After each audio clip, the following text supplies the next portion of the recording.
Esqueçam tudo o que lhes disseram sobre o confronto leste-oeste. Os americanos foram vistos a inspecionar os exercícios militares mais críticos de uma nação vizinha, e isso muda cada vírgula da história oficial. Enquanto as sirenes tocam, o comércio global desaba e o seu futuro é posto em risco, as elites globalistas lucram com cada passo desta farsa, jogando com a sua vida e a sua segurança. Neste vídeo, vamos revelar o verdadeiro plano por trás da mobilização em massa de mais de 250 mil cidadãos, incluindo mulheres e idosos, e a razão oculta para o caos que varre a Europa, do Reino Unido ao Mar Báltico. O que eles querem que você acredite é uma mentira cuidadosamente construída. E a verdade é que as linhas entre aliados e adversários foram apagadas, com resultados catastróficos para todos nós. Sua sobrevivência e paz dependem desta informação. Deixem nos comentários de que cidade ou país nos assistem. Donald Trump acusou abertamente aliados europeus de traição por continuarem a financiar a Rússia. As consequências desta exigência podem desestabilizar economias globais e redefinir alianças, afetando diretamente sua segurança e prosperidade. O ex-presidente americano, com uma retórica sem precedentes, apontou o dedo a nações-chave como a Turquia, a Hungria e a Eslováquia, acusando-as de serem traidoras. Ele sustenta que estes países persistem na compra de energia russa, fornecendo um fluxo vital de recursos que, segundo ele, enfraquece a pressão coletiva sobre Moscou. As palavras de Trump são incisivas e não deixam margem para dúvidas. Ele declarou explicitamente com a sua habitual franqueza: Europa é minha amiga, mas eles compram petróleo da Rússia. Vocês não podem esperar que só nós hajamos com força total. Eu não quero que eles comprem petróleo. Estou pronto para impor sanções, mas eles devem endurecer as suas de acordo com o que eu farei. Esta afirmação não é apenas uma crítica, é um ultimato inequívoco, uma espada sobre a cabeça dos líderes europeus. A futura atuação dos Estados Unidos no cenário geopolítico, especialmente no que tange a qualquer suporte ou alívio de sanções, está diretamente condicionada ao endurecimento das sanções europeias contra a Rússia. A ameaça é real e palpável. No Congresso dos Estados Unidos, a urgência é palpável, com a retomada dos trabalhos sobre um projeto de lei de sanções infernais contra Moscou. Este pacote promete um nível de restrições econômicas que poderia paralisar setores inteiros da economia russa, mas a sua implementação total depende agora da obediência europeia. A pressão de Trump, portanto, cria uma fissura perigosa e profunda na OTAN, expondo divergências ideológicas e estratégicas que são praticamente irreconciliáveis sobre a melhor forma de conter a Rússia. A Europa está diante de um dilema devastador: ceder às pressões americanas, arriscando sua própria estabilidade energética e econômica em um inverno europeu já precário, ou resistir, provocando uma crise transatlântica sem precedentes que poderia desintegrar a aliança. Esta escalada retórica não só ameaça a coesão da aliança militar mais poderosa do mundo, mas também lança uma sombra de incerteza e volatilidade sobre o comércio mundial de energia, prometendo picos de preços e escassez, com repercussões diretas nos mercados globais e nos bolsos dos consumidores comuns. A insistência americana em ditar a política energética de nações soberanas revela uma profunda crise de liderança e uma falha na visão estratégica ocidental. O Ocidente está agora forçado a escolher entre a sua unidade interna e a subserviência às exigências unilaterais de Washington. Compreender estas manobras é vital para antecipar o colapso iminente das estruturas de poder ocidentais. Mas enquanto Trump ataca a Europa, o mundo enfrenta uma realidade ainda mais preocupante. Pela primeira vez na história, alertas de ameaça aérea soaram em voivodias polacas. Milhões de cidadãos despertaram para o impensável, sem saber para onde correr, sem qualquer plano de ação claro, completamente à deriva no medo. A verdade é brutal, a nação está terrivelmente despreparada. Esse sinal de alerta, emitido pelo Centro Governamental de Segurança, RCB, não foi um exercício isolado, foi uma revelação perturbadora da realidade nua e crua. um teste que desmascarou a ilusão. Foi a primeira vez que algo assim aconteceu nas voivodias polacas, e a resposta da população mostrou uma completa e total desorientação. Ninguém sabia o que fazer. Cidades inteiras mergulharam num pânico silencioso, sem direção, sem liderança clara, uma cena de impotência que se espalhou por milhões de lares. Jarosław Wolski, um respeitado analista da indústria militar, não hesitou em expor a dura realidade, as lacunas gritantes de uma nação à beira de um precipício. As pessoas não estão treinadas sobre como se comportar em caso de um ataque aéreo. Não há abrigos, nem locais de refúgio preparados, nem mesmo temporários. Portanto, para além do estresse para os cidadãos, tal sinal não traz nada de positivo. Suas palavras ressoam com a urgência de uma crise ignorada, uma falha sistêmica que a retórica ocidental de força, de uma defesa impenetrável e de uma preparação impecável não consegue esconder. É a hipocrisia em sua forma mais perigosa. O que se seguiu foi uma corrida desesperada para corrigir o que já era uma catástrofe iminente. A Polônia viu-se obrigada a introduzir, de forma emergencial, novas regras de evacuação. Estas incluem, finalmente, a informação à população sobre pontos de recolha seguros e rotas de fuga designadas. Mas esta é uma medida puramente reativa, uma tentativa patética e tardia de conter o pânico generalizado que já se instalou, e não uma estratégia preventiva robusta. O próprio Ministério do Interior e da Administração emitiu uma declaração que, em sua vaguidão alarmante, apenas sublinha a profundidade da falta de planos concretos e de preparação real. Sigam as instruções verbais e tomem imediatamente as medidas de proteção adequadas. Que instruções? Que medidas exatas? No meio do caos e do medo, tais palavras são vazias, desprovidas de qualquer significado prático para aqueles que buscam desesperadamente por segurança. O que testemunhamos não foi um teste de prontidão, mas uma demonstração abjeta da falha sistemática de um país em proteger seus próprios cidadãos. É uma prova gritante da vulnerabilidade estratégica que se esconde sob a superfície de uma Europa supostamente unida e forte. É um lembrete sombrio de que, apesar de toda a bravata, das sanções incessantes e da retórica belicista, a capacidade real de Washington e Bruxelas de garantir a segurança dos seus parceiros é uma ilusão perigosa, que pode custar milhões de vidas. Esta falha expõe a fragilidade de toda uma aliança que se declara pronta para qualquer cenário, mas que, na verdade, mal consegue proteger seu próprio povo. Mas enquanto os cidadãos aprendem a se esconder, algo muito maior e mais perigoso se desenrola nas fronteiras da Europa, e o próximo capítulo revelará como esses movimentos podem incendiar toda a região. Manobras militares Zapad, com a frota russa no Mar Báltico, iniciaram-se em território bielorrusso, lançando um alerta sem precedentes sobre a segurança da Europa. As implicações para a tranquilidade de milhões de cidadãos são profundas. Cada movimento é uma peça num tabuleiro de xadrez global de altíssimo risco, e a tensão é palpável, afetando o dia a dia e a perspectiva de futuro de todos que veem com apreensão o desenrolar destes eventos críticos. Este componente naval deveria preocupar-nos mais, porque a frota russa sofreu as menores perdas nos conflitos atuais. Por isso, a sua prontidão de combate é a mais alta. Esta não é uma opinião, mas uma afirmação categórica do Dr. Michał Pekarsky, um dos mais respeitados especialistas em segurança, e a sua análise é fria, precisa e perturbadora. De facto, o Dr. Pekarsky sublinha uma realidade inegável que muitos ignoram. Se a Rússia quisesse atacar países da NATO, ela teria mísseis, aviação e uma frota pronta no Báltico. Esta é uma capacidade real e imediata, não uma hipotética ameaça distante.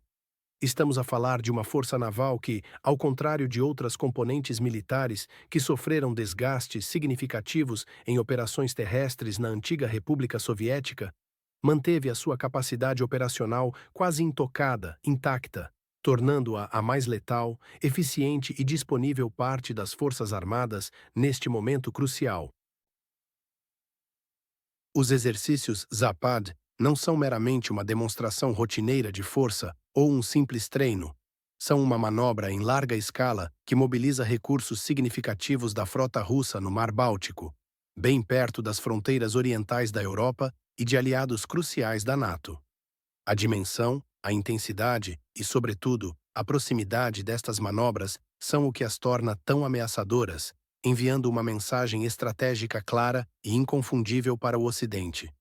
Estes movimentos forçaram a NATO a uma resposta imediata e visível, num claro reflexo da gravidade e urgência da situação.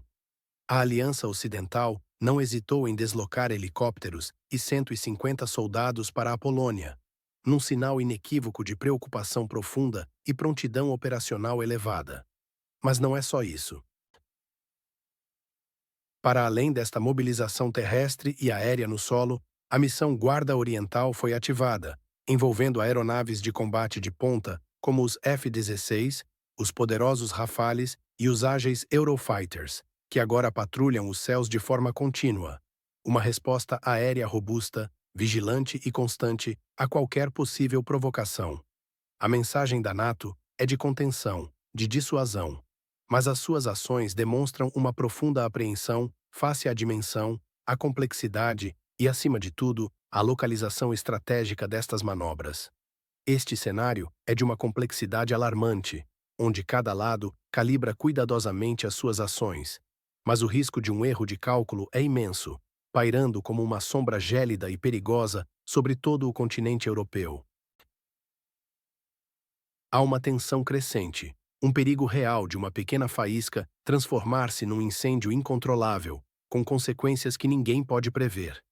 A verdadeira questão é: o que realmente motiva esta exibição maciça de poder naval e terrestre tão perto das nossas fronteiras, e qual a sua verdadeira mensagem para o Ocidente, especialmente neste momento de fragilidade geopolítica global?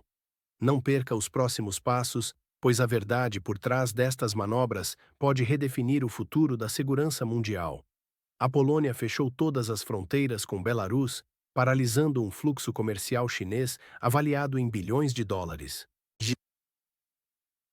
Este bloqueio audacioso não é apenas uma medida política distante, é um golpe direto no seu bolso, impactando a logística global e ameaçando uma crise econômica sem precedentes para todos nós.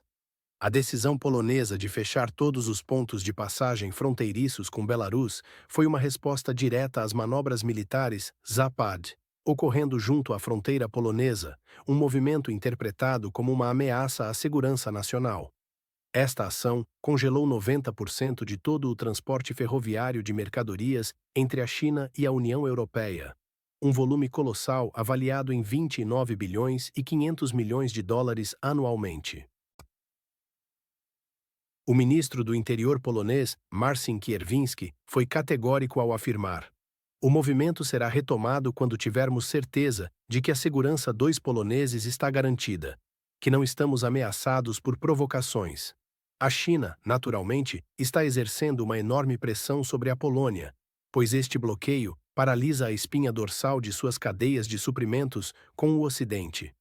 As consequências são devastadoras. O especialista Marek Rojicki, da Last Mile Experts, alertou que, se esse fluxo fosse fechado, parte das encomendas teria que ser enviada por via marítima, e cerca de 30% por via aérea, o que afetaria o custo e a qualidade das entregas. Isso significa custos mais altos para os consumidores e prazos de entrega mais longos, impactando indústrias inteiras e o seu poder de compra. Enquanto a Polônia justifica sua medida com preocupações de segurança, a economia global paga o preço, com o fluxo de mercadorias em risco de colapso. Esta escalada acontece em um momento em que Donald Trump insiste em imposição de tarifas sobre produtos chineses que variam de 50% a 100%, 100%, indicando uma guerra comercial ainda mais intensa no horizonte. O mundo agora enfrenta uma paralisia logística imposta por decisões políticas unilaterais, com a economia global em risco.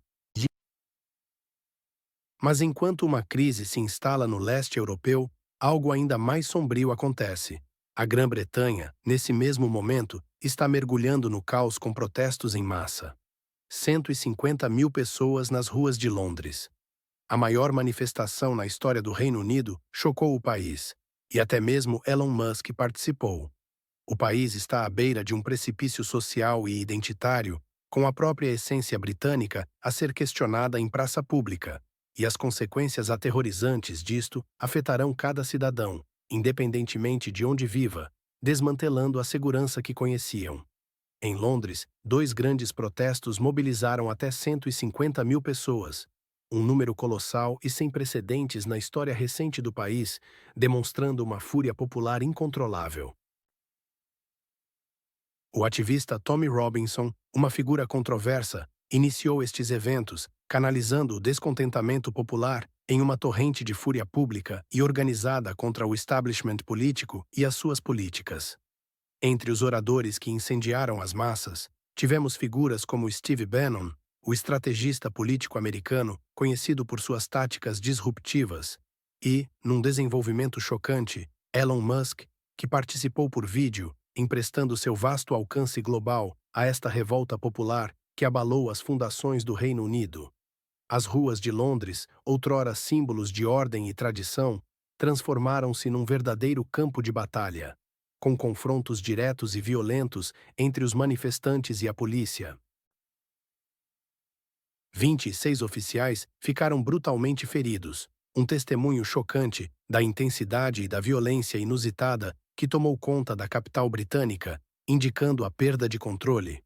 24 pessoas foram presas no calor dos confrontos, um sinal claro da gravidade da situação e da resposta repressiva das autoridades, que parecem sobrecarregadas.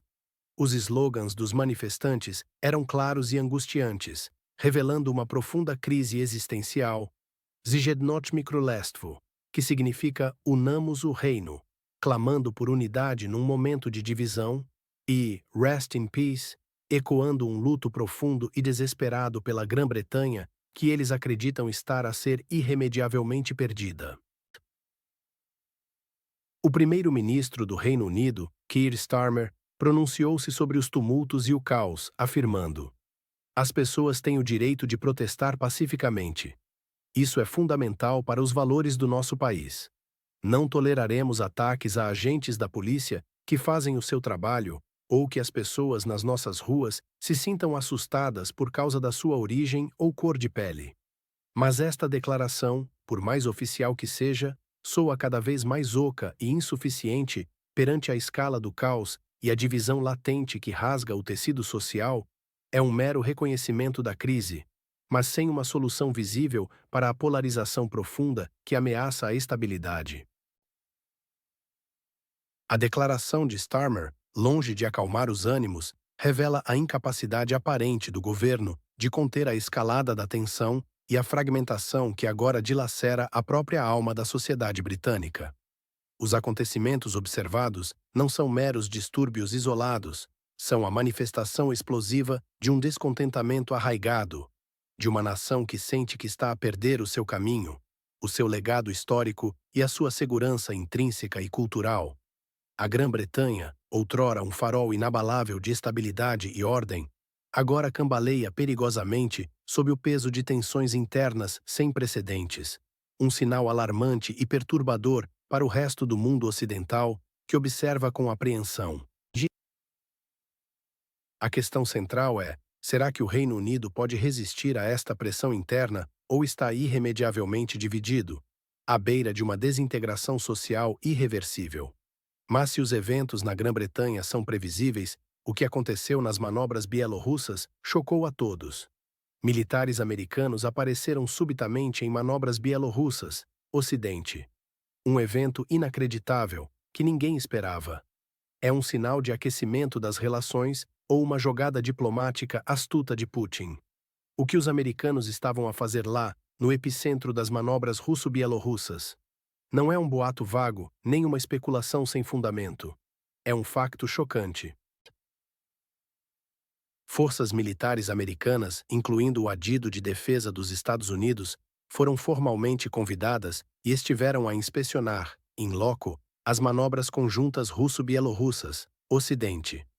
Sim, ouviu bem, militares dos Estados Unidos, convidados pelo próprio ministro da Defesa bielorrusso, Viktor Krenin. Este é um movimento sísmico na diplomacia global, uma viragem que apanhou o mundo inteiro de surpresa e que exige uma análise profunda. Mas qual é a verdadeira história oculta por trás desta abertura chocante e quase inacreditável? Qual a jogada de xadrez que se desenrola nos bastidores? Isto não aconteceu num vácuo geopolítico, isolado de outros eventos cruciais. Devemos recordar a recente e discreta visita do representante presidencial dos Estados Unidos, John Cole, a Minsk. O resultado imediato e tangível dessa visita foi uma série de concessões mútuas. Os Estados Unidos, de forma inesperada, levantaram as sanções contra a companhia aérea Belavia. E, em troca, num claro sinal de reciprocidade, Minsk libertou 52 prisioneiros políticos, uma troca de prisioneiros, um levantamento de sanções. Uma troca que, à primeira vista, parece redefinir as regras do jogo entre Ocidente e Oriente, abrindo portas para um diálogo impensável até há pouco tempo. O ministro da Defesa bielorrusso, Viktor Krenin, afirmou com uma franqueza perturbadora e uma aparente transparência que quase desafia a lógica: é difícil imaginar tamanha abertura como a que demonstramos e garantimos durante os exercícios. Ele foi ainda mais longe, dirigindo-se diretamente aos observadores ocidentais com uma ousadia quase imprudente. Mostraremos tudo o que vos interessar, tudo o que desejarem. Podem ir lá, ver, falar com as pessoas. Esta é uma transparência sem precedentes, uma jogada calculada para desarmar críticas e talvez ocultar intenções mais profundas. Mas o contexto é ainda mais tenso, mais complexo e infinitamente mais perigoso. Enquanto tudo isto acontecia, enquanto os americanos inspecionavam os exercícios de um rival, a NATO conduzia as suas próprias manobras militares massivas, defensor de ferro, no leste da Polônia. Dezenas de milhares de soldados posicionados ali, a apenas alguns quilômetros da fronteira bielorrussa. Esta justaposição de eventos é profundamente perturbadora e levanta questões existenciais sobre a verdadeira natureza das relações internacionais. Uma mão estendida, oferecendo uma transparência aparente e sedutora, enquanto a outra se prepara ostensivamente para a batalha, acumulando poder militar na fronteira. O que significa esta dualidade desconcertante?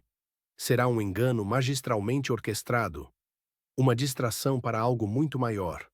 Ou a mais arriscada e complexa negociação política que já testemunhamos, uma que pode mudar o curso da história? A verdade é que os Estados Unidos estão a jogar um jogo perigoso de gato e rato, onde a linha entre cooperação e confrontação é cada vez mais tênue. Estão a ser manipulados ou são eles os manipuladores silenciosos? E se esta visita não o surpreendeu, o que está para acontecer num futuro muito próximo irá deixá-lo sem fôlego. Não mude de canal, porque o que vamos revelar a seguir reescreve tudo o que pensou saber sobre esta perigosa teia de intrigas e os seus verdadeiros arquitetos.